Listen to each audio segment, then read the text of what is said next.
Hey guys, it's Abby Banks from the Homeschool with Moxie podcast, and this is episode 287. We're talking today with Dr. Deanna Westedt about teaching your littles to read. I know this is a great conversation for most homeschool families because most of us, especially if we're starting at the beginning with littles, we are going to be teaching them how to read at some point. And I know it can be like an anxious driven event, especially if you run into learning struggles. So this conversation with Deanna will be very helpful for you. Let me give you her bio before we jump into the conversation. So Deanna Westedt is a homeschooling mom who left education after getting a doctorate to homeschool her own boys. Her mission is to share literacy development with families and answer their biggest questions about growing their child's reading. Deanna has created a free YouTube channel, Dr. Deanna's Learning for Littles, to provide families with free resources. So here's our conversation about how to be successful with teaching your kids how to read. Deanna, welcome to the podcast. Thank you. I'm so excited to be here and share with your audience about early literacy and the homeschool setting and just kind of some of my journey as well through the homeschooling setting. This is a hot topic because, everyone has to teach their kids how to read at some point, especially if you're starting from the early years. But before we get into this good topic, tell us a little bit about yourself and your background. And you're a homeschool mom as well. So tell us a little bit about that. So I'm actually at the other end of the spectrum of homeschooling now. I'm about to graduate a homeschool senior, and we do an eclectic program. So we do some core classes that meet certain requirements in order to make sure that he could apply to any university he wanted to. But we also incorporate some unschooling. We have unschooling twice a week where he works on projects and he's very self-motivated and he designs those projects himself. And then we do things through volunteer work. We do classical with religion and language. So we really take a very eclectic approach. And I built this program for him to meet his specific needs, to meet his goals. So as his goals evolved and changed, we would shift and repurpose some of our homeschool structure just to meet his needs, of course. And that's at the high school level. When the boys were little, I have two boys. One is currently not homeschooled. He wanted to go to the high school setting when we got to high school, and he wanted to play ice hockey for the ice hockey team at the high school. So we encouraged that and have walked through that journey with him. But my other one, he wanted to remain in the homeschool setting. He is very social. He's very active, just with friends and all sorts of different situations. But he loves learning here. This really has suited him. And to understand that, going back into his journey, it's really his story, right? Because he did struggle with some learning disabilities, but he was also overlapping with giftedness. And what did this look like in the classroom setting? And it wasn't great. I saw him falling through the cracks.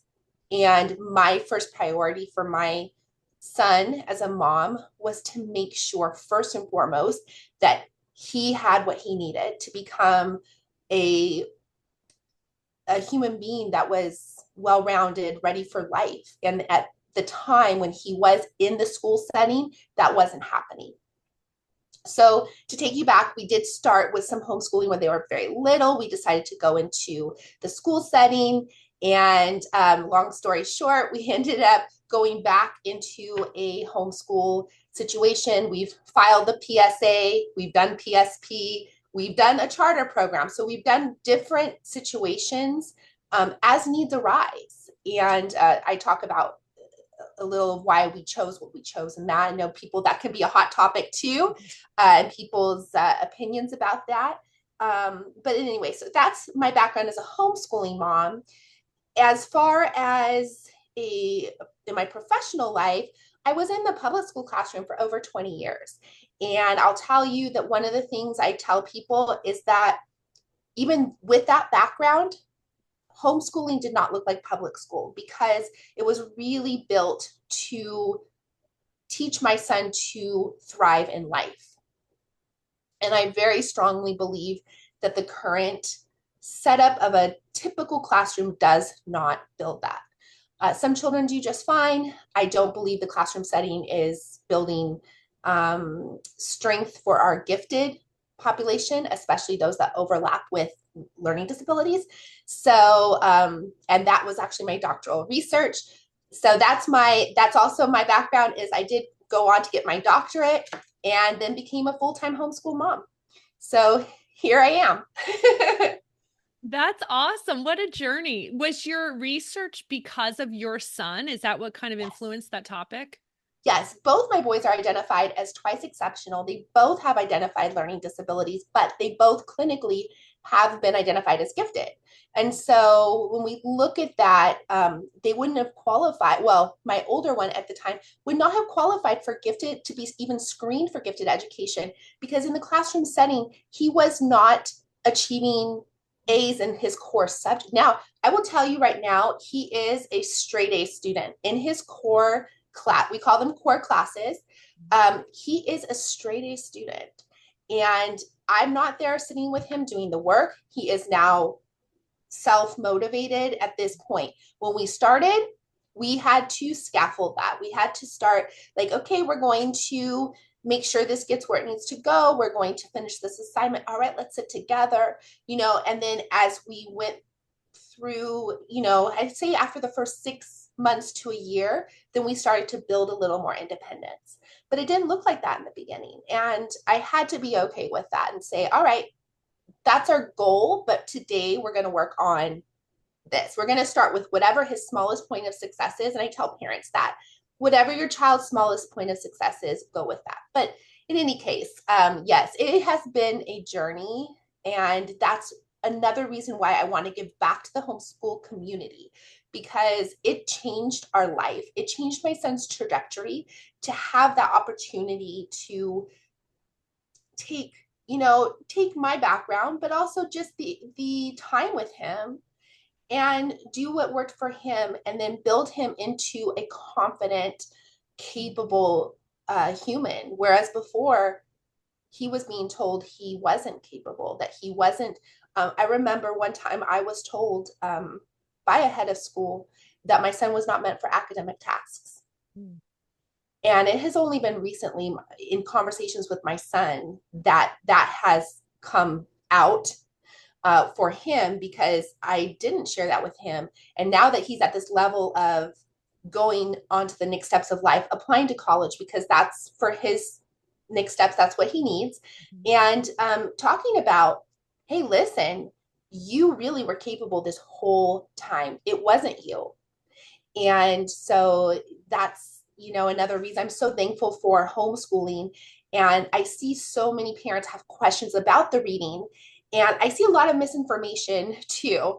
And I see a lot of, just like with phonics. Phonics can be, it's a very tricky thing. And there can be some errors in the phonetics, and that can impact the trajectory of learning to read and spell. So I want to get this information out to parents because I want them to have solid research-based and fun interactive activities to do with their children. Very cool. So let's jump into that. Let's talk about the milestones, the ages of reading, talk about the developmental age range of reading development and all of that fun stuff. Tell us what the foundational stuff we need to know. Yes. Okay. So the developmental spectrum of reading, it's actually, you can think of it as a spectrum. So we have littles that are definitely ready as early as 3 to blend words to read. But really, the spectrum goes all the way to age 8. And the average age of developmental readiness is age 6 and 7. And I shared, I was a public school teacher. I taught kindergarten, and I'll tell you, I really, my students, when they moved to first grade, they were ready because I did a very systematic approach where I made sure that they were struggling in an area, we scaffolded it. So I was very, that was my approach. However, I strongly believe that we are incorporating reading for all children too early. We're making it too much of the curriculum too early. And that's why we have children that, well, not always, but that can be part of the reason we have children who are behind, so to speak, because they start behind. but they really shouldn't be, because if we look developmentally and we say, according to research, the average child is ready developmentally to read and learn that at 6 and 7, but yet we're starting with all children at age 5 and saying this is the curriculum. That's a little something I think we need to step back and look at. So we have this spectrum of learning, and we hear the term start ahead, stay ahead. And that actually not only isn't backed by research, it's actually contradicted by research. We actually find that children that are started too young before they're ready end up plateauing and being outpaced by their peers later on when it comes to functional literacy, like really being able to interpret text. So we have children that are ready at 3. And if your child is ready at 3 and they're showing interest, they know their letter sounds, you can get them to do fun blending games, go for it. But at the same time, I think so many of us internalize this message that we have to start them when they're toddlers. We really don't. Letter sounds, wordplay, super important. Building literacy skills that are going to turn them into functional, literate human beings. So we need them to be able to read text, process text, analyze text. But if we take out some of that wordplay, because that's what's being done right now in the school curriculum. What's happening in the school setting is they're saying, we've really learned that children don't have to learn to rhyme before they read, which is true. There's actual research to support that. However, research also says that children that can rhyme, that come into kindergarten knowing 7 rhymes, like nursery rhymes, they outperform their peers long term. These are longitudinal studies that show this, right? So yeah, they may not need to rhyme before they learn to read, but that doesn't mean we should be taking the rhyming out of the curriculum. I have a huge issue when I see that. And I have to tell you, like, sometimes I want to type in the comments, and I just all right, no, I'm going to have to just use my platform to help educate people on this. It doesn't mean that we can't start them blending words, but it just means that we can do that at the same time as we're incorporating this rich wordplay. So I want to encourage parents to know that when you're playing word games with your child, you are absolutely setting them up for success. And here's another thing to keep in mind.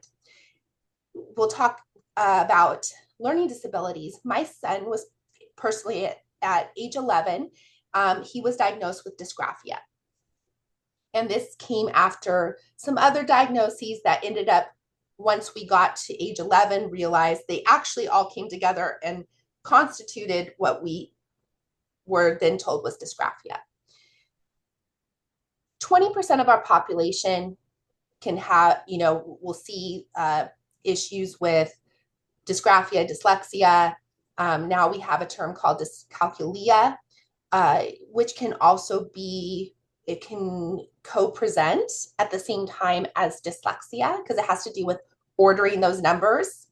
Dysgraphia, ordering numbers when you write them in a equation can be very challenging, right? So in any case, I got off on that tangent. I lost my train of thought, but I was talking, 20% of our population has a learning disability. And we know that they'll also probably be struggling with tasks like rhyming, being able to auditorily hear syllables. That's very typical of dyslexia. It's an early sign of dyslexia. In fact, it can be, not always, but it can be. So my response to that is, I don't think we take something out of the curriculum completely when it can benefit 80% of children. And at the same time, we also know that even if they're struggling with this task, we can highlight their strengths and still work on their challenges. 5 minutes a day, a few times a week. We don't have to, because they're struggling, we don't have to overwork on it. We can make it fun, but I think we really still need to include that because I think I I can't speak for every parent, but we want our children to have the best opportunities, right? And if we know they're going to most likely be functional, literate human beings, having had this as a child, then I think we also provide that for our dyslexic students. Mm-hmm. Even if they struggle with it a little bit, at least we're giving them that experience at the same time that we're giving them the support they need. Now, I'm hearing a few things from you. So some of what you're explaining, you're kind of saying go at your child's comfortability and if they're ready, right? So like you said, if your child's really young and they're ready and they're learning the letter sounds, go with, like, they're interested, go with it. Whereas you're saying if they're a little older and they're not quite ready to read, don't force it. But is there a certain age where parents should say, oh no, we're getting too old? Yes. So on the other end of the spectrum, I will say I see this. This is also, this will be a little red flag for me. If I hear, you know, well, it's okay if they, are still struggling when they're 8, 9. It's okay, but it's also something to sit up and take notice. Don't panic. Don't keep yourself up. I know it's hard not to. I've had my sleepless nights too. Okay. And I'm speaking directly from personal, painful, tear-filled experiences with my own boys. And that's another thing. I come to this with the professional background, the research background, but also really the personal background. And I'll tell you, when I was in the classroom, my heart was for parents. Once I was a parent, my heart was for parents. I did parent in services. And I had a principal that really saw the value of that. She was a really good principal, and she supported and she paid me to do that. Because my heart was really for parents. I think it's a tremendously difficult job, but yes. So if we're getting to about that end of the reading development spectrum, and we're still struggling with some of the early literacy skills, or we see signs. So I'll share with you, I know one of the questions is to talk about some of the signs and what, if you suspect your child has a learning disability that has to do with reading or writing. And so some of the signs that we might see early is things that don't necessarily mean it's dyslexia or dysgraphia. It's something to file in your head. So if they are having trouble with coloring tasks, my son was very adverse to coloring tasks. Like it was almost like holding a crown for him at age 2, 3 was chunky crowns too. It was like a painful experience for him. And at the time I was like, it's just not his thing. He'd rather be running around doing his boy thing, whatever. That's fine. But looking back, I can actually see where it was an uncomfortable task for him, something to file away. Difficulty with rhyming, difficulty with remembering sequences. Those are early signs that you just want to file away as a parent. If you start to get to age 7, 8, and you really see they're not picking up those early literacy, blending, things like that, then you may want to consider ruling that out at the very least. And what that would look like in our case, what we did is we went to an educational psychologist, an ed psych. You can often find them for, in private practice, and they would do an evaluation. If that's something you want, you can do that. It's very, very hard because it typically isn't covered by medical. So I know that it can feel like a pie in the sky recommendation for a lot of families. So sometimes you have a regional center that might help you with that. But these diagnoses can be very hard to get. Autism is a very hard diagnosis to get.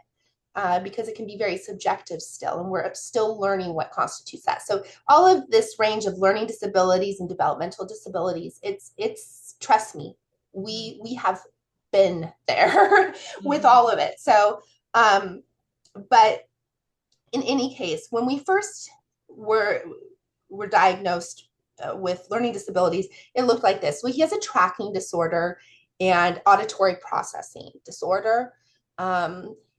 And then later on, when he got the dysgraphia diagnosis, which dysgraphia is relatively new term, so I'll go ahead and give it a little more of a concrete definition, is it's like dyslexia for writing. So tasks that were very difficult for my son was far point copying from the board. He could not do that. His penmanship it was very hard for him to actually get the letters on the paper. He knew in his head. Because of that, we still to this day have a little trouble with grammar because he was so, so much effort just to get those letters on that you could just forget about commas. I mean, that didn't seem quite as important at the time to him. And I understand that now. And so we still work with that. But anyway, so some of these early signs, if you have seen these early signs and you're getting to that 7-8-year-old age, you might think about getting that looked at least the very least ruled out. Earlier intervention is best. The only caveat with that is we tend not to want to diagnose dysgraphia until 9, because we want to wait for that developmental process. Reversals, you can see reversals in an 8-year-old, and then the next day they're not doing it. It's because the brain is calibrating. I had first graders, I taught first grade too, and they would just turn in their paper, their whole name would be like mirror writing. And they had never done that before. And I'd be like, whoa. And I learned, that was actually, the brain is still calibrating and still adjusting to the writing task. So we'll see that from time to time. That's not necessarily a cause for alarm. If they're still doing that type of thing, pushing 8, 9, and it's consistent, then you might, yes, that would be the time. So I really want to caution parents with that, because yes, we do have kids that they're on the other side of the spectrum and maybe they weren't really ready till 10 developmentally. That's probably as rare as a 2-year-old that's ready to read, because we do have 2-year-olds that read, and we actually have a term for that. We call it hyperlexic. Wow. When you have a 2-year-old that just takes off reading, that's hyperlexic. It's a form of giftedness that usually overlaps with other developmental, we might say disability, but developmental terms and diagnoses. So something to keep in mind. I hesitate to encourage parents to wait past that 8-year-old mark, because then you're going to get into issues of children who, this is another thing to keep in mind with children that have learning disabilities and giftedness. When we have a child that has a learning disability, they are not delayed in all areas. They have very different levels of growth in different areas. And so, developmentally, as far as their emotional, social, they may be exactly a 9, 10, 11-year-old. They might be delayed in some areas, like due to dysgraphia or dyslexia. They don't want to read The Cat Sat on the Hat, right? Because emotionally, socially, they're not delayed. If they are, that's okay too, and we can work with that. But that's why I caution parents. There are really great ways to do structured literacy with your children to really teach them the phonics rules. Oftentimes kids they want to know why. Why does that O and go say O, not ga? And there's a rule for that. What we used to call sight words, there's actually phonics rules. So sometimes children just want to know what the rule is. But if I teach them the word he and I say, hey, listen, did you know that in the word he, we know H says, but the E, he's saying his long sound, his name, because no other letter is there to shut him in. He can be as loud as he wants with his own name. So he's like, he, and he's all excited about it, tell a little story. But now you just gave them the tool to not just read the word he, but they can read she and we and me. So when your kids have these learning disabilities, what kind of accommodations did you do, and what kind of accommodations can homeschool parents do? I do find that homeschooling is like the best situation for a lot of these kids because you've got that one-on-one with the parent, right? Which they're not always going to get in a traditional classroom. Absolutely. Like I said, that was one. In fact, at one point, we were in a school setting that was really, they really loved my son. We had a couple of very bad settings, and we had a really great setting. It was a Christian school. They loved my son, saw his strengths, and knew he was made, with great things too. But in the classroom setting, they just couldn't. Mm-hmm. They just couldn't with 25 other kids in there, right? So the accommodations that we did, and I'm going to speak to dysgraphia, but dysgraphia, we would do something called, there's a term in language or literacy called shared writing, and that's when we share the pen with the child. Like if you're writing the word she, and they know sh. Oh, what do you hear at the beginning of that? Oh, you want to write it? And then I'm going to write some parts of the sentence they may not be ready to write in your modeling. That's shared pen or shared writing. We did shared typing. And he would dictate to me, I would type. And sometimes he would take over and do the typing until it became a little too heavy for him. Because there was a point where even typing was a little bit too heavy for him. And he would just get overwhelmed. Okay, so he's going to type a few sentences, and then I'm going to, and at this point, when we did this, we're 4th, 5th, 6th grade ages. So I would say like shared typing, if you have a child that's really adverse to the writing task, even if you don't know what's going on and they're little and I hear a lot of parents say, my kid is a reader, but I just can't get him to write, and he struggles or she struggles with spelling.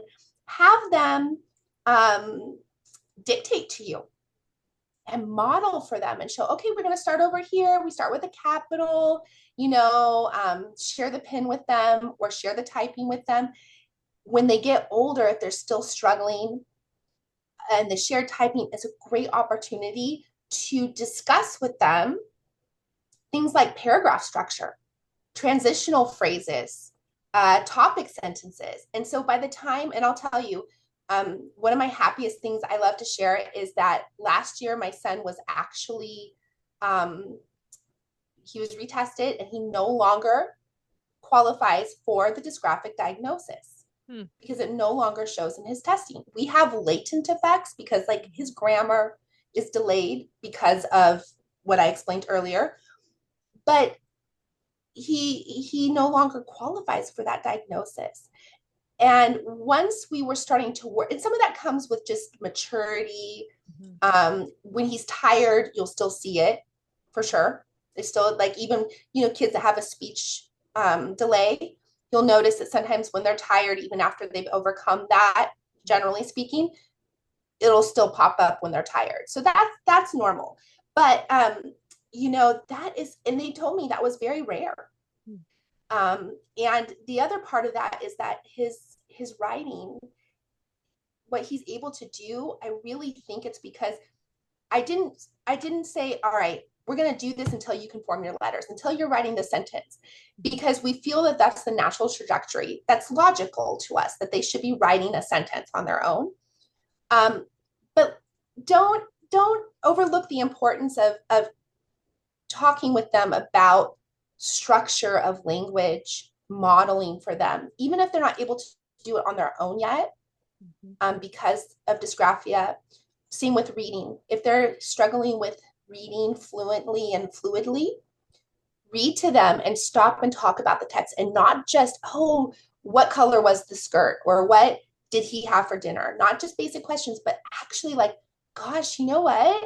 Like, I remember one time that happened to me and I felt that way too, like connect with the text. Or what do you think is going to happen next?